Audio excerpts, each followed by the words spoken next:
Hello everyone, welcome to my back garden. Hopefully the audio is okay. I filmed this 5 times.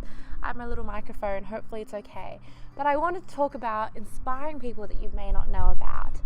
Often, we have so many geniuses around us, we can forget about a couple, but also sometimes the history books leaves out some really important, intelligent people because of the discrimination that they faced back in their context. So I wanted to shed light on them today. So the first person, her name is Maleva Marek. If you want to watch a TV show this season and you don't know what to watch, I would highly recommend one called Genius. The first season depicts the life of a genius that we all know called Albert Einstein, but it also sheds light on his incredible first wife, Maleva. So Maleva, in her own right, was a genius. She was a mathematician and she could have been a physicist if someone just gave her the chance. She already had to work so hard just to get into high school. She went to an all-boys high school and often came top of her class. Despite all this, she was often ridiculed because of her hip deformity, which caused her to limp as she walked, and also because of her gender. She then had to fight hard to get into university. She was enrolled in Zurich Polytechnic. This is actually where she met Albert Einstein. She was the only woman in her class. And despite this, she came number one in physics and mathematics. That was until, unfortunately, when she became pregnant with her and Albert's first child. From then onwards, with motherhood and being a wife, she was not able to pursue academia. She failed her exams because of her other priorities. And she was really depressed after that. She suffered a lot of mental breakdowns because she wasn't able to pursue her passion and her work. She was able to help Einstein with his papers and his research. However, she was never credited for that work that she did. I love to ponder about what could have been if someone just gave Maleva a chance to study and pursue her love for maths and physics. I think she was an incredible human being. The TV show depicts her life so well, and I hope we all, celebrate her more, not just her husband. The second person I wanted to talk about, her name is Clara Immerwahr. She was a German chemist and actually was quite a good friend of Maleva. They shared very similar experiences, unfortunately. Clara was the first woman in Germany to pass a predoctorate qualification examination for a professional chemist. She was also the first woman in her university to get a doctorate in physical chemistry for her study of solubility of metal salts, I believe. Unfortunately, once again, her life turned 180 when she married Fritz Haber, who we may know because of the Haber process. She was able to help him with his theories, his papers, of course, was never credited again. And also, she was very much against his work in chemical weapons, his contribution to World War I and the deaths resulting from World War I. Because she was a pacifist, she was heavily against it, and she was also, once again, very depressed because of her inability to contribute to academia, and that resulted, unfortunately, to her suicide.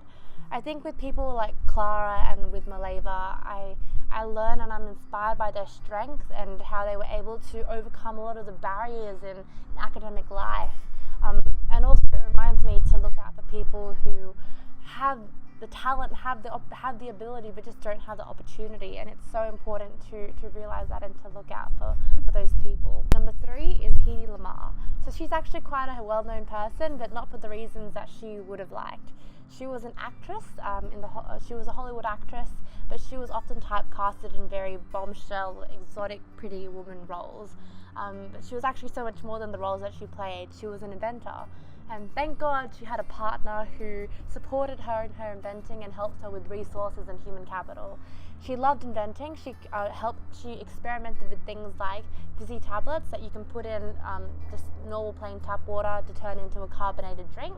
She also helped create, invented and improved traffic stoplight. One of her greatest inventions was created with a friend, George Antheil, and it's called the frequency hopping system. What's cool about this invention is that it actually contributed to the invention of Bluetooth and Wi-Fi later on. But it was really sad because by the time people realized the value of this invention, she had already lost the patent. When she had the patent, no one in the Navy thought that her invention was of any value, but little did they know. But yeah, I think Hedy, once again, incredible woman. If only someone gave her a chance to be an inventor, not just be typecasted as a pretty woman. She could have done so many incredible things for a country, for a society. And the fourth woman is Temple Grandin. So Temple is still alive and well today, so we can still celebrate her. Woohoo! She is a professor in animal sciences.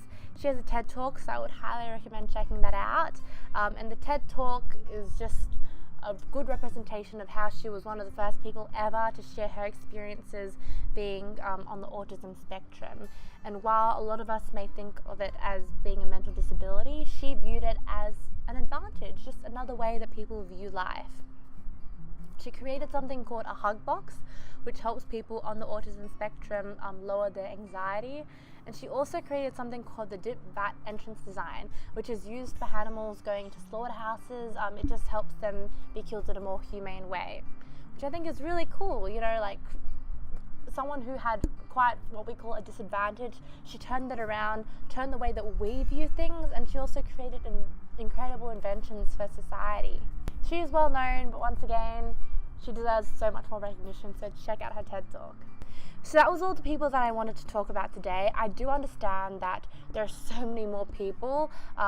This video itself was a little bit biased in terms of gender and of course in terms of culture and race. So there are so many more people that I want to talk about. Hopefully if you guys like it, I can make more of these videos when I find more inspiring individuals to talk about.